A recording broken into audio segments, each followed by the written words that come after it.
5, yeah. Welcome and hello and welcome even to Mindful Bollocks, the podcast where spirituality meets real life, and as you can see by the fact we look ghostly. That's a quality song, Ian. That is a quality song. Things go a little bit awry. Yep. That's Wilson Pickett. What is it? I don't know. Yeah. White Shade of Pale. Who is it by? Ian will know. Mr. Melanie will know. It says his name on the thing anyway, so I might as well just say Ian. Yeah. Let's be honest, it's not all perfect. The world isn't perfect, is it? It's not perfect lotus poses. It's not anything special. We're here, we're fabulous, and literally we're always mindful, even if we talk an awful lot of bollocks sometimes. Apparently it's Polkram Harem. Oh, okay. Thank you. So I'm Melanie. I'm Kay. Hiya. And last week we looked at self-awareness. Well done. My brain was like, I actually read it, but my brain was still like, that's I'm not going to. It's not working today, is it? And this week we're looking at connection. Yes. Yeah, that is connection. You have quite a woo-woo connection with people, don't you? Yeah, it's a bit scary sometimes. Yeah. I don't always like it. Yeah. It's not always the best. So, this is your reminder. If you follow us on social media, you might already know what this is. It's a sensory snapshot. So we're going to share one at the end, and it's to help you keep ourselves grounded and in our bodies throughout the whole of the episode. So quickly, it's 4 things. So it's the highest sensation you feel, and it's you're naming the location, the temperature.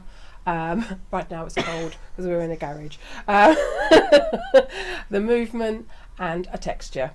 So yeah, if you want to know more, you can check that out there's a pin post on all of our profiles, and you can access it via our link tree.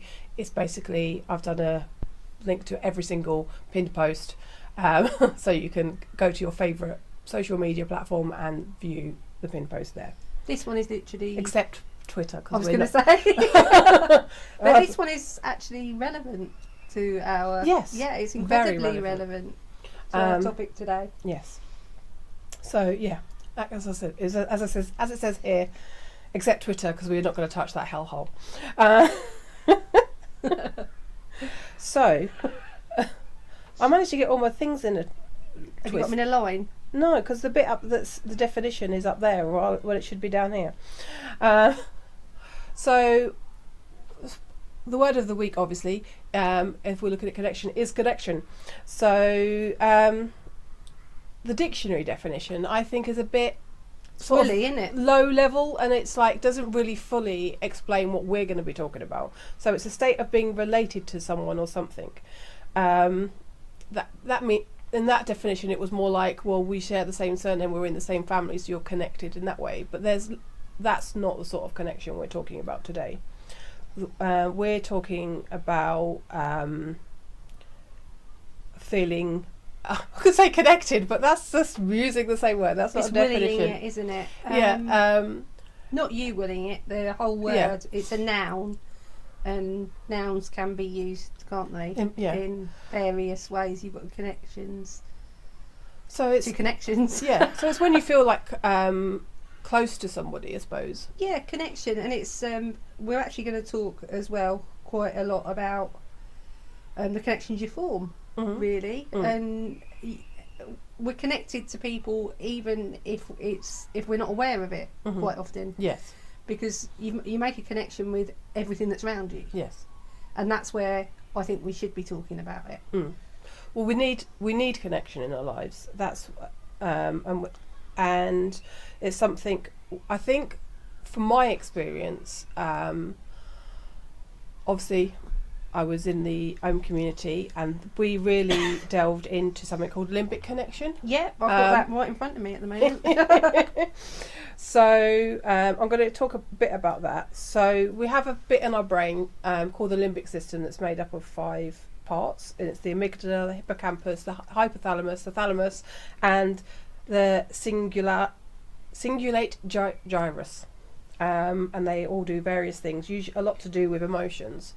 And we think that dealing with our emotions We're that disconnected to our physicality, Yeah. don't we? and this is why we do the sensory snapshots. Yeah. So it's we think of it as an emotion, as in we're happy, we're sad, but actually it's the sensation, and It's channeling It's- back into it, isn't it? yeah, it's something we can actually share, and other people can feel what we're going through, and that is something that people don't do anymore. Yeah. It's something we would have done, our ancestors, probably caveman days, Protection, and probably, yeah. as well. It's innate, I think. Have you ever literally had a conversation with someone and you took a step back and you've kind of gone, "Are you okay?" Mhm. Because you felt something that they're not sharing with you, but Yes, you you. know, yeah, always, yeah, always. Sometimes, sometimes that's- I'm like, you were really scratchy the other day. What's going on? And there was like, it was, yeah, some- and then you work it Yeah. through, and it's talking about it, isn't Yeah. it? But it is. But people don't do that. No. People don't connect on a level where they actually look above and through. well, they don't what's understand what's actually going on on the in their own surface. bodies, Yeah, so they so don't how can they? understand why they feel that way. That's because right. someone else was feeling off. Yeah, if I'm a shithead, it's usually because there's other shit going on. It's not because it's never. I can actually say that it's very, very rarely personal. Mm. That is how it comes across. And if you and it's being aware of, because sometimes you can be you can be cross before you know you're cross, Yeah. and that's true as well. So I call it limbic connection, but it's often called limbic resonance. Yes, that's what I've got. And it's literally syncing between two or more people. When it was explained to me initially, it was like when it's that thing where if someone's at the door and you know who it is before, and they might not necessarily knock any different, but you just know who it is or who's at the end of the phone, or that something's happened before. Yeah. Before someone tells you. That's your favourite Oh, trick. I hate it. I hate Yeah. the insight. Yeah. But then there is a phenomena as well, isn't there, where you sense what's going to come onto the radio. It's quite often happens in cars. It's quite common. People, you sense what the next song's going to be, which I don't get that. That's true though. That happens. I get that loads. Maybe you're tuning into the person who To the DJ. to I the know DJ. the DJ. Yeah, you can. They're sending out it is a bit like a radio signal, and it's whether your brain In tune is to open and I think we often get the signal, but it's whether we can decode it. Yeah, and that's what this is kind of what we're talking about, because that's Yeah. a connection. Yeah. You've made that connection. Yeah. So one of the things about limbic connection is that when you're limbically connected with somebody, your heartbeats will sync up. So that's another way it was explained to me, was that it happens with at least mothers, but probably parents and babies. Their heartbeats will sync up. Yeah. And apparently makes dogs sense. do as well. Dogs and Oh, cats, that's so because beautiful. they are limbic creatures as well. They Yeah. are, because it's a mammalian Mammalian. thing. I was like, that didn't sound right. It's a mammalian thing. So all mammals will have this limbic connection. And that's possibly why, like, people when they go and spend time with gorillas or whatever, will form this bond. Robin Williams had an amazing bond with a gorilla. He was of another level though, wasn't he? Let's be He completely open and honest about this. So that wasn't even in my notes, the Robin Williams thing. That was just off the cuff. So it's an empathetic thing. When you're limbically connected with other people, it's really hard to be hurtful to them because you feel it too. So it's a nice way of being, like my nan would have said, cop yourself on, because you're actually getting the kick as well that you're giving. Yeah. Which that's self-awareness as well. You're just like, if you're ever like an idiot and being an idiot or that, you're feeling it equally to the level of nastiness you're doing. So let's just all be nice. Yeah. Well, it's good. It just feels horrid. Like sometimes when I'm acting out or some way, it just feels like, it just feels horrid in my body, and it's just. Oh. And there's physical signs as well. I think when you are in tune, I think you can get manifestations of pain. I think quite often, like young children quite often experience stomach migraines, which is a physical pain, and it quite often is associated with children with high anxiety, and it is often attributed to bullying. That's really, to me, it's like you've got yourself so worried you've got a physical pain, and it's got to come out somewhere, hasn't it? And I think even if you're not aware of, your body does suffer for everything we do to it. Yes. You know, you can look at the physicalities of smoking, drinking, drugs and all that, but actually what we're feeding our brains is equally as important. And the behaviours that we actually demonstrate and live in and in the moment. And this is what it is. That's what, to me, that's what limbic connection is. It's being inside yourself as well as outside of it. Because whatever you are does come through. Yes. And this is something else we're going to be talking about in the future is energetic accountability. That sort of comes into that as well, because I had someone before. We weren't even in the same room. We were. I was in San Francisco, and I think they were probably either in New York or Texas, and I could feel him like squashing me. Yeah. It's really when you. That's power as well, though, isn't it? Yeah. And you're feeling. See, it was a male. 'Cause you said he. Yeah. And he was squashing you. Yeah. So that that's an assertion. Yeah. As well, isn't it? And that's a horrible sensation. Where, especially when you're powerless, because you're not actually. It's not a physical. They're not actually. It's not, you it's can't not the fight. physicality, is more, it? Yeah. That's what. And words are powerful, aren't they? In that. That's where you. I did send him a text message saying, "You're squishing me, stop," and he did. So that was. So you had enough to communicate. So that's fabulous. That doesn't look as light now. It doesn't actually. Has it just regulated itself? Maybe. How? Maybe we did ask the ghost to make us look fabulous. We did, So thank maybe. Who knows? One of the talking about how animals are limbic as well. I actually believe sometimes I have. It's all about transmission, and I have transmitted to my cat. She went to scratch the sofa, and I went, "No, scratch your." I don't think I even pointed. I was like, "Scratch your scratching post," and she literally stopped, turned around, and went and scratched her post. I think she'd read you. She'd felt the energy, the transmission of what I was doing. That Mum, that's what I'm supposed to be scratching. She still scratches the sofa now, but they just do, don't they? Yeah. Bless them. So there's a recommended reading, and if when we set up the Patreon, we're going to have a book club, and we'll probably read this. Is A General Theory of Love by Thomas Lewis, Fari Amini, and Richard Lannon. That really talks about limbic resonance and its importance. So it helps. I think as an ADHD person, something I often body doubling is really important to me, and I think that's a limbic connection, limbic resonance thing. Explain that, Mel. So body doubling or both. So limbic body doubling is where someone else.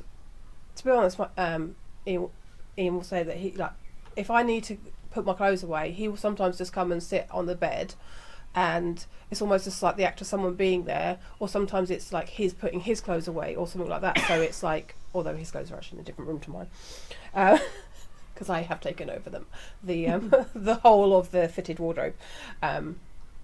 But so I think that there's a level of and also co-regulation that you do with children and that you do it with each other is also basically mirroring, isn't it? Yeah. It's in neuroscience they call it mirror neurons, and I think that's basically what they're saying is because it's when we're mirroring each other, it's when the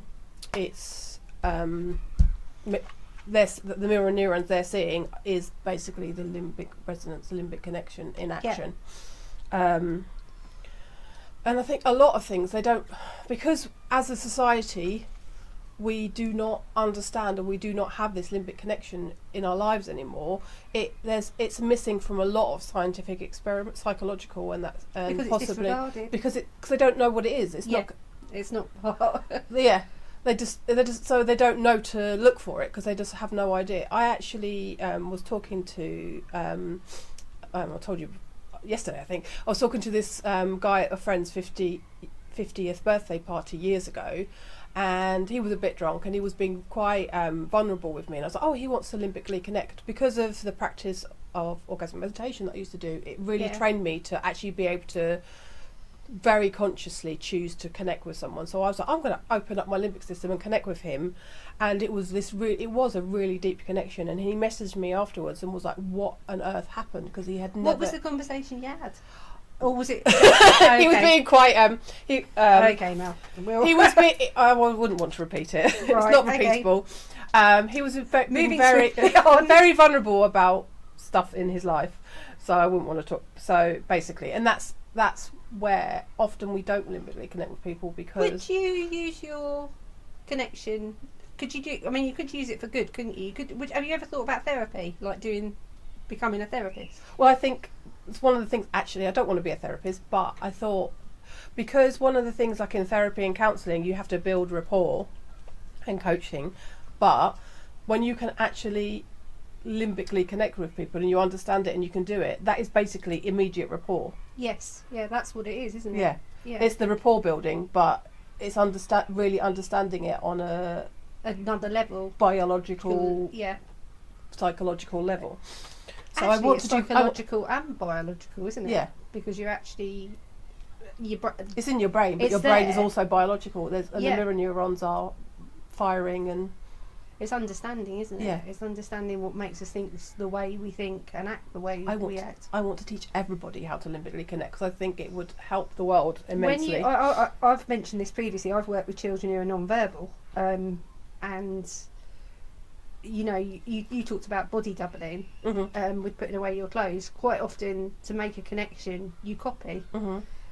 Because you're noticing stuff that they're doing that they want to do, but then you need to get them to interact with you, and not be almost because not insular, because that's quite a danger.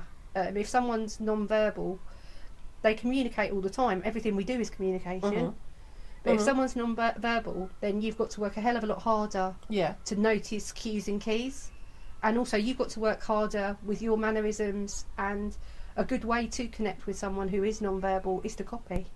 So if say they're literally tapping their leg, actually mirror it. Start tapping the leg. So you're making that connection. You're saying, I've noticed something you're doing, which with limbic connection is, and what you're talking about is literally you're just, rather than having to do the mirroring, you're already there. You picked it up. That was what I wanted to kind of get it across as. I think because also it's in everything we do. We also do it with babies, because obviously they are also non-verbal. Non-verbal. Yeah, it doesn't have to be you will like stick your tongue out, and that's a level that is teaching them to almost have a conversation and communicate. Yeah, and it's people who, when they're unwell as well, in old age as well. It's that they're not gone just because they can't talk to you. They notice everything. So it's the connection and being aware that we're not just our vocal cords and our eyes and our ears. There's so much more going on in ourselves. I think with non-verbal people, I think us being able to understand the limbically connect and understand, because they will still be transmitting sensation. Of course they are. And therefore we will be able to, if they're feeling like prickly or smooth or bubbly, you can feel that too, and then you can.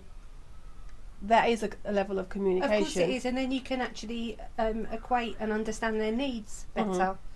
For me, that's what it's important for. It's the preempting of what somebody needs, and that's why I feel that it's important in practice and life. Really, it's not. You can call it what you like. Some people will just say it is just that some people just know, don't they? Yeah. But it's everyone's got this in them. It's just we've become so disconnected to everything, and everything is so static and normal.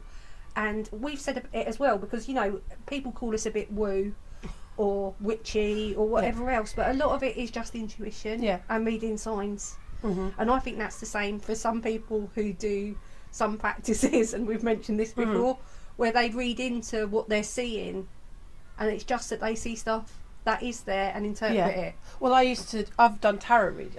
As I've explained in previous things. When I was introducing myself, I've done tarot, and there was a level of, I believe that it's limbic connection, I agree. because you're feeling into them, and then maybe, like for me, when I'm looking, I use the Mythic Tarot, the old style, because they've done a new pack and it's not as good. The old Mythic Tarot, and it all like bits of it will jump out of me, but I still feel like that's like almost our limbic systems joining, and it's a bit like A Beautiful Mind, if you've ever watched that film, Yeah. where the numbers jump out at him on the wall. For me, it's a bit like that, and I just think there's a level of limbic connection. It's not that I don't believe in spirit. I think you can and read your own as well. I think sometimes when you're trying to read someone Mm. else's, unless you're completely disconnected, because I can't do it. I've said this to you. I've tried and tried and tried, but I always get the same situation, and it's always a situation where literally the cards are coming up like I'm reading for myself, because I can't do the block, which is interesting to me, because that either means that I'm not connected enough to the person who I'm trying to do it for, Maybe, yeah. or it means that I just haven't got it, I think, a little bit. Or do I not actually believe enough in it? Maybe. It's interesting. Or maybe you believe too much in it, and it's like it's Who actually a knows? shield. Yeah, but Yeah. isn't that interesting? Because for someone who is, I'm curious of it all. Yeah. You know, I would never do Ouija board, because I don't want to open that door or anything. Yeah. And I think that's a little bit playing with fire. But tarot has fascinated me since I was a teenager, and the cards themselves are beautiful, and anything that's illustrative and gorgeous I love anyway. And it's just like, I want to draw these, I want to do that, but I just can't. maybe you need to draw your own pack. I don't know, because I've wondered that, because there's so many fab apps as well, because you can digitally produce a pack yourself, where you can use your own images, and I've looked at that, but I don't know. It's something I really, really, really would love to be able to say, I get this, I can do that, but it just weird, isn't it? It's weird that something that I think it should just roll off me, and I can't. Well, it's interesting. it's a skill, so it is learning to tune, like the sensory snapshots is learning to tune into the sensation in your body. There's learning to tune into the message that's coming across. So maybe we should do that. Maybe we should try and do a tarot reading. I'm going to get the angel cards as well. Oh, I have so many. I have so many packs. In my unhappily married days, I bought lots of crystals and tarot cards, and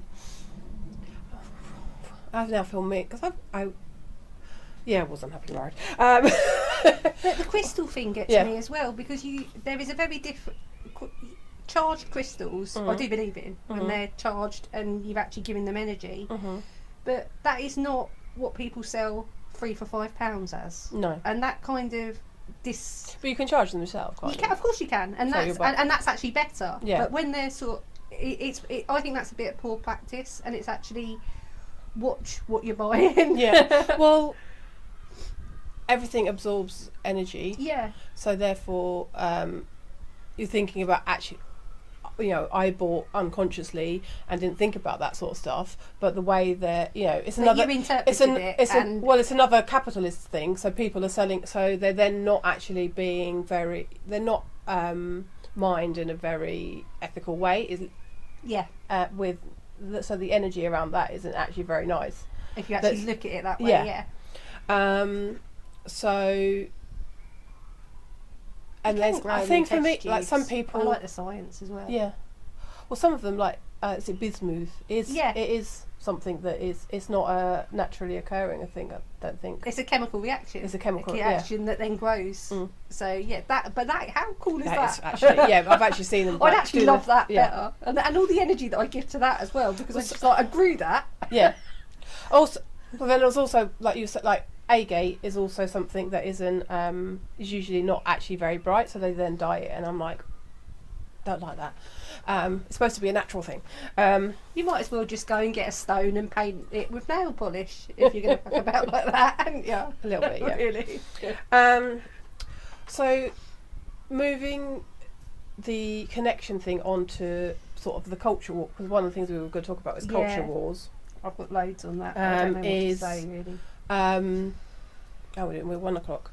So I think for me, it's the disconnected nature of society that leads to these culture wars, because we're disconnected from the other person, so we can actually hurt them, but also we then find connection with like-minded people who have the same opinion. It's tribal. Yeah, is what I actually believe it to be. It's tribal, and it's also what we're actually dealing with at the moment is the hopelessness. And whenever there's in hopelessness and not knowing where to go, you push people to extremes. You know, there was a study I looked at. I've linked it in actually to our resource documents. Is at the moment we're living in a society that is very similar to it was in the 90s when we had council tax protests.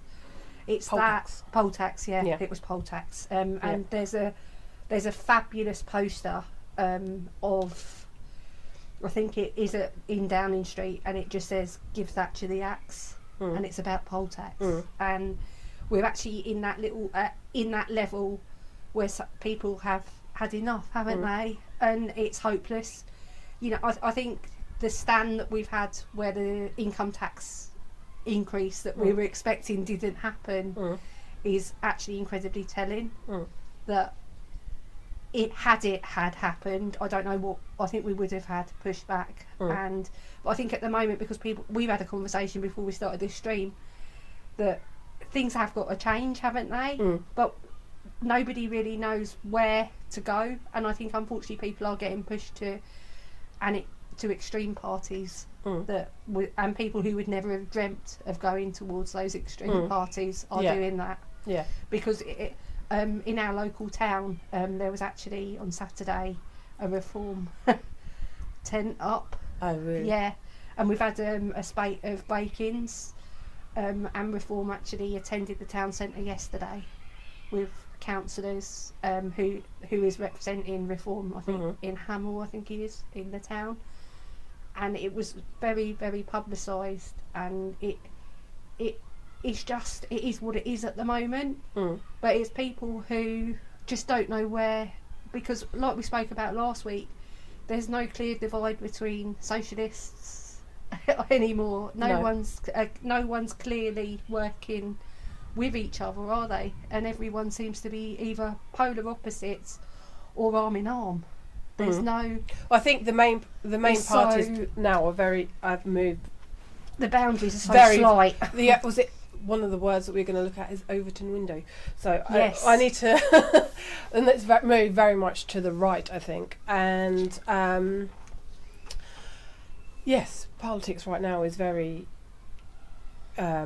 interesting. Crazy. Well, unfortunately, I was in town on Sunday after the break-ins had happened in the town centre, and the police were there. They'd happened Saturday night, and I was out and I spoke to a couple of people, and the first thing that came back was about that the police are just at the back of Bossard Court, and they're doing the forensics now.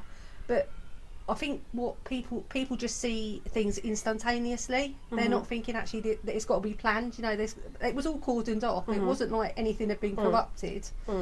But there's forethought and planning that goes into everything, and it's a specialist unit, isn't it? So that has to come out, yeah. But just in the moment, it's like, oh my God, help us, isn't it? And it's the hopelessness as well. That it got me on Sunday a bit, because it was just like, it's this time of year, small businesses are struggling anyway because of the nature of the high street, and that's another thing. People have lost resoundingly. When I spoke to people on Sunday, it was like, oh, well, we don't expect anyone to come out anyway, and you're like, of course they're going to come out, they're going to, and they did, and it was for that sort of thing, probably, yeah.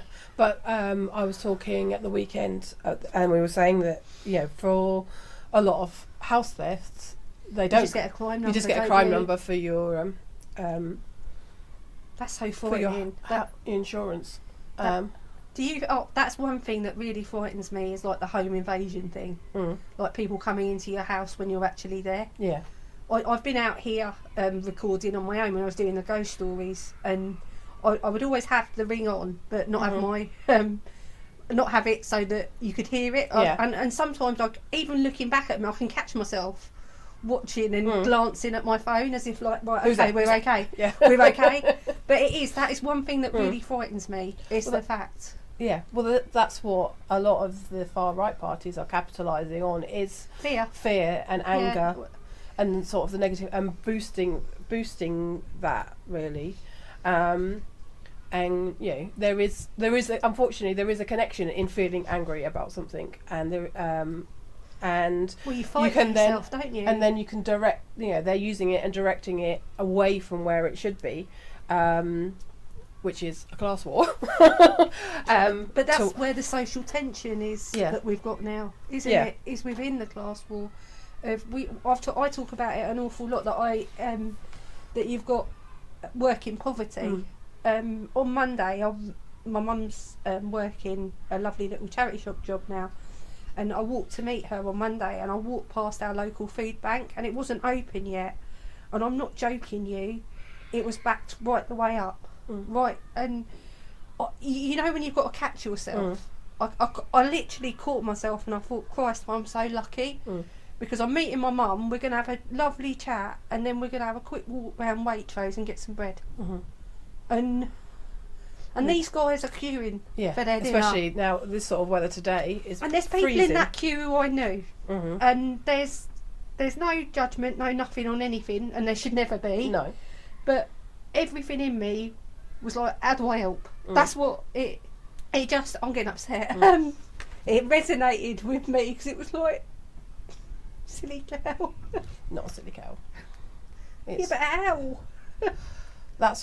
I am fully with you. I'm just like, the way politics is right now, it's just making this worse, because that people, we are both socialists. Yeah, absolutely. And we and I'm soft as shit.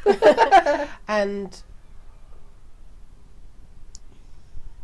I think there's a lot of people, even the people that vote reform and who I really don't like, but they're everybody's trying to make the world a better place. They are 100% trying to make it in their way. Maybe they're yeah, but that's, and they're being manipulated when by you've some got people. no hope, which is what it must feel like, mustn't it? I'll walk past a friend of mine in the queue for the food bank who literally works hours and hours and hours, and I know she does, and you just like, and sometimes I need a kick as a person, as a human being, to just think, do you know what, the world ain't as pretty as you think it is. No. And why people choosing to vote reform is up to them, because I think if you're actually now just striving for a bit of hope for the future, I think if you're hopeless, if the world's hopeless, then we've got no chance, have we? No.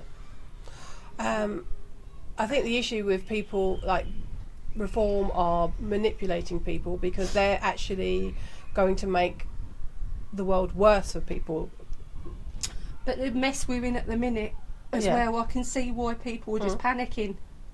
Well, they're being taken in by, they're saying we're trying to do stuff for you, but actually, and they're making another person as other people's scapegoats, like back in the day, though, didn't they? Labour said they were going to get rid of student debt, and that they never have.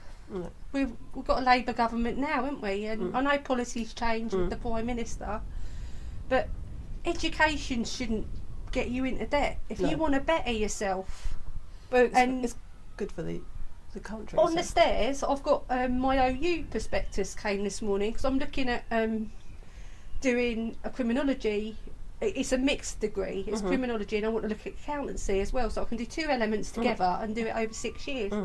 And I'm looking at it, and then I already know, because I've seen I don't know why they sent a physical prospectus, because they sent it to me online, so I've already had to look at it online. But I looked through it, and the actual cost it's going to take for me to do it is quite a lot. And you're just like, how? I don't want to do this as a hobby. No. I think if I could do something and understand something, which is how I will have to work anyway, then I want to do something for good for people. And I think the accountancy bit and understanding the criminology areas of things, I think I don't know what I want to do, but I want to mix them together. Well, that would be forensic accounting, surely. Yeah, but that would be cool, wouldn't it? And understanding it. Yeah. I looked at accounting literally of the offset because I thought, well, if I'm going sole trader, I want to do my own tax return. That's what I looked at it for. And you don't have to do a degree to understand to do it, but I want to understand to do it well. So, but well, I digress. I've cried and I've digressed. We're keeping it real here. So what's the time? 10 past. Yep. We're doing well. We're sort of on time. One of the things that I wanted to share was something I learned in a course, an anti-racism course I did, provided by. We're going to talk about her actually. I'm going to share her. So her name is Bridge Feltus, and it's called the Heal Thyself course. And there is one starting in January, so we'll be sharing about that on our socials. And one of the things, like, we often, because we are in this moment in history, and we think that the way things are is almost often, or the way we think about things is often the way things have always been, but actually the concept of being black or being white hasn't always been considered the same. And one of the pivotal points of creating the concept of being black or being white comes from America, and an incident. I don't know if that's the right word. Is it Bacon's? Yeah. We're going to talk about Bacon's Rebellion. Okay. So that's in 1676. Do you want me to chat my bit, or do you want to do you? I mean, I'm happy. I mean, it's the servitude to slavery, isn't it? Mm-hmm. Which this isn't particularly well known. No. I don't think. This is what I wanted to say about this. Yeah. I had my eyes opened. Yeah. A lot. I've put a link on our to a YouTube historical. It's actually like a film, but it is historically correct. It's very interesting, and it's from the perspective of someone who was there. So it's from historical documents. There's a perception of tribal people that is stems from this, and the tobacco crisis, and where the prices all went down. But it was where it became that you couldn't have white and black people together, and that it done my. Why didn't we know about this? Well, I suppose because we're not really taught about American history in schools. But it's relevant. It is very relevant. Yeah.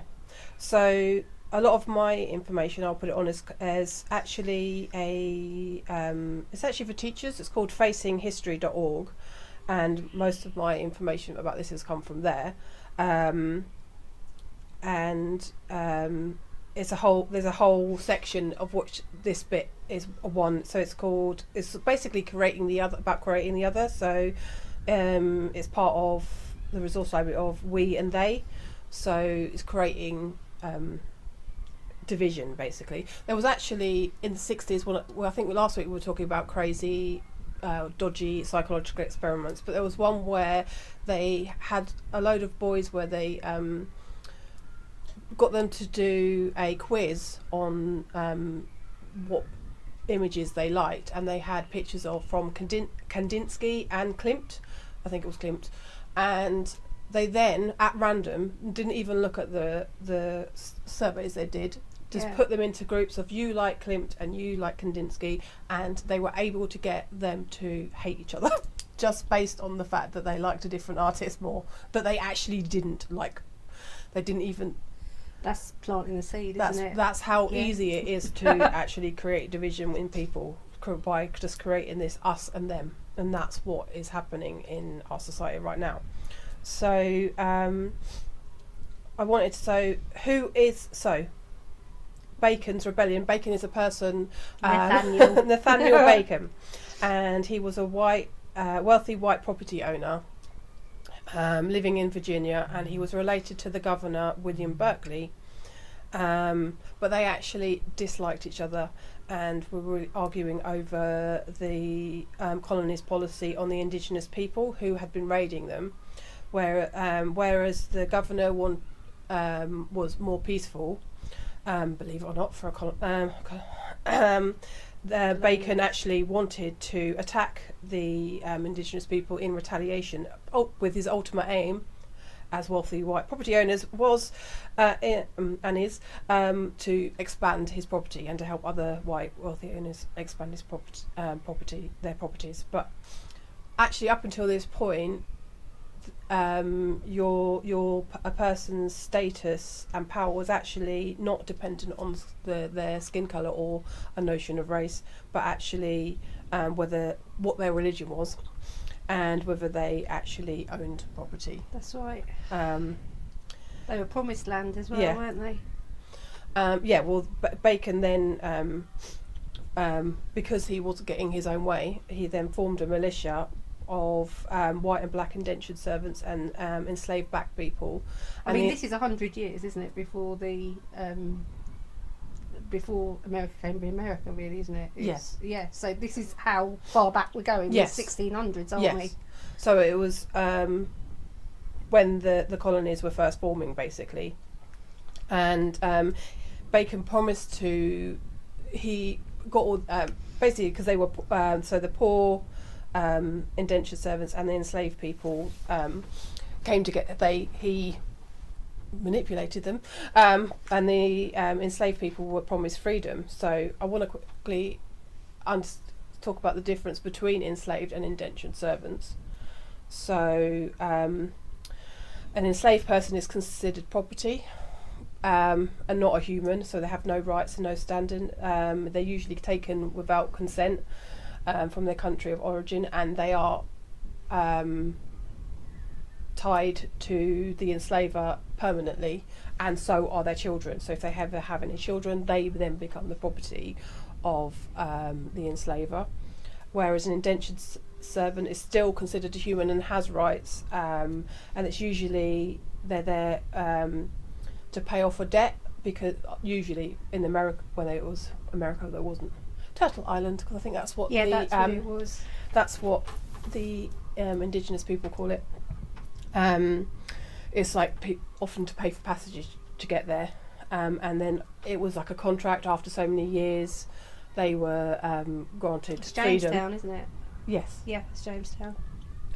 And any children born are not included in that contract, and they are free people. And there will be a YouTube video talking about the difference between enslaved people and indentured that I will put into the research document that you can. So spiritually, that's interesting as well. Yeah. That we've got this concept of animals not having souls. It's the same feeling for people who are actually a property. And that's why their lives were disregarded, because it was almost like you're not taking someone with a soul.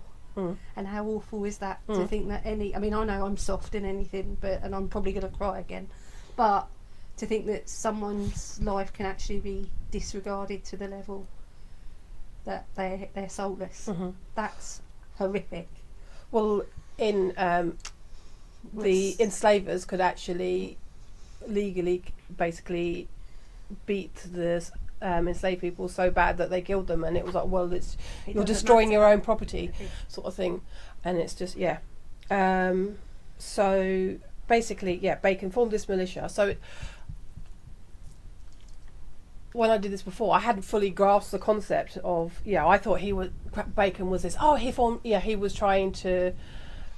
I'd misunderstood what he was trying to do, and I thought it was almost like that he was trying to rally up these people to free them, but actually no, he was using them for his own ends, to attack the local tribes, because the governor wouldn't. And then there was skirmishes between the militia and the militia run by the governor and the other wealthy planters locally. It's the settlers, wasn't it? Yeah, but But in September 1676, they actually managed to capture Jamestown and burn it to the ground.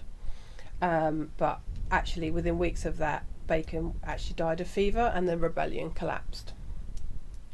So after the rebellion, all the wealthy planters actually realised that there was a lot more indentured servants and enslaved people than there was the wealthy people. So they actually then realised, shift the balance. We're not as powerful as we thought we were. So they actually started snatching up more black people to enslave rather than using indentured servants, and actually started putting laws in place to make distinction between white. This is where the idea of white and black came in, because then basically they gave poor white people more rights and more status than the black enslaved black people, and then that meant that the poor white people were then they were separate from the enslaved black people, and then they were then segregation. Yeah, not wanting to rock the boat because we've got some more rights now. And I actually see that a lot in politics. Like a lot of people will throw trans people under the bus. There's a lot of don't push the trans thing, because then actually because we're trying to get rights for gay people, the rest of the alphabet mafia, of which I am a member, fully paid up, and its level of we can't have freedom for all people, but we'll try and get it for the group that we're in. It's kind of it. Yeah. Everyone's free to do what they want as long as we say so. Yeah. So which isn't freedom, is it? Is there anything that you've got? No, I've got. You've covered it, really. Covered it, yeah. Yeah. If I think that a lot of it was my opinion being, and the way I looked into it, a lot of it was because the price of tobacco at the time had gone down, and they could acquire more land. So I think there's a lot of elements of everything married together, and then burning when Jamestown in, I think it's 19th of September. I know that date because I've got a family member who's got that birthday. Not in 1697, I think, was it? 1667. 1676. 76. I always think 1776 for some reason. I think if Jamestown hadn't have been burnt, I think things would have perhaps been a bit different. But I think that was a catalyst and changed everything. Yeah, it was definitely. I don't know if I wrote it down, but yeah, basically when the fact that they'd realised that they were so seriously outnumbered, and they'd managed to completely overrun and obliterate Jamestown, they're like, oh, we need to change something, and that was instrumental in the laws changing. Yeah, and we are still trying to unpick that shit today. And look at how many years back that was. Yeah, what's that? 450? Yes. Yeah, 450 years back. So, I think it is always one catastrophic event. Is you need a catalyst for something to happen, and that is such a negative. Obviously, there were already enslaved people there, but it just ramped everything up. The fact that they were then using more enslaved people than indentured servants, because they could treat them as, I would say, subhuman, but not even that really. It's property, isn't it? And we'll possibly talk. There have been other catalysts where things have changed, and it's just made things worse for the enslaved people. But we'll talk about that another day. Yeah. I think we're almost time for sensation, aren't we? Thank you for watching today, and now on to you, Mel. Thank you. I can't remember what we're doing next week. Are we doing the I don't know. gender bias? We're doing gender gap in bias in medicine next week. I think that's going to be really, really interesting. Yes, that's definitely something you've done a lot of research into already. Loads on it, because bias in medicine is literally could be a sub-series, which we have got a few episodes. We're going to do it, and it's so big we're going to ethnicity break it down. And that's been, I mean, I'll just touch on it quickly here, but that's been quite how people's pain is disregarded. Women's pain is disregarded in black people's. Yeah, so black women is like it's double. childbirth as well, isn't it? And that's been in the news recently this week as well. But yeah, there's an awful lot on medical bias, and I think that's going to be really, really interesting. So now coming to the end, we're going to go back round to our sensory snapshot. So there was a moment where I felt a warm fizziness rising up from sort of behind my belly button up to my breastbone. I've got a tingling sensation, which is really hot actually, because the rest of me is freezing cold in my neck.